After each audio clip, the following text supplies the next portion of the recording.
ભરૂચ જિલ્લાના હાસોટ તાલુકાના ઉભા ગામ ખાતે માયાવંશી ફળિયામાં આવેલ નવનિર્મિત વેરાઈ માતાજી મંદિરનો 24મો સાલગીરી મહોત્સવ ભવ્ય રીતે ઉજવવામાં આવ્યો। આ પવિત્ર પ્રસંગે રાયમા ગામના ગાયત્રી ઉપાસક અનિલભાઈ મહારાજના હસ્તે વેદોક્ત મંત્રોચ્ચાર સાથે ધાર્મિક વિધિઓ સંપન્ન થઈ હતી। તેમણે વેરાઈ માતાજીનો પ્રાચીન ઇતિહાસ અને મહિમા અંગે ભાવિકોને માહિતગાર પણ કર્યા હતા।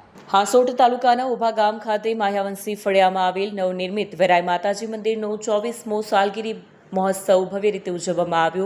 આ પવિત્ર પ્રસંગે રાયમા ગામના ગાયત્રી ઉપાસક અનિલભાઈ મહારાજના હસ્તે વેદોક્ત મંત્રોચ્ચાર સાથે ધાર્મિક વિધિઓ સંપન્ન થઈ। તેમણે વેરાઈ માતાજીનો પ્રાચીન ઇતિહાસ અને મહિમા અંગે ભાવિકોને માહિતગાર પણ કર્યા। મુખ્ય યજમાન તરીકે અલ્પેશચંદ્ર એન મહેતા, મહેશ્વરીબેન મહેતા, નિલેશચંદ્ર એન મહેતા, પ્રિયંકાબેન એન મહેતા તથા જિજ્ઞેશચંદ્ર એન મહેતા હાજર રહ્યા।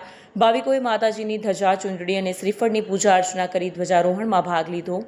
ત્યારબાદ માતાજીની આરતી અને મહાપ્રસાદીનો લાભ લઈ ભક્તોએ જીવનની ધન્યતા અનુભવી।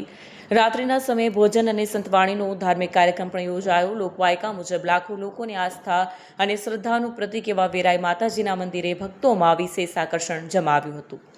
વિડીયો જર્નાલિસ્ટ હેમંત ચાસિયા સાથે સત્યા ટીવી ન્યૂઝ હાસોટ।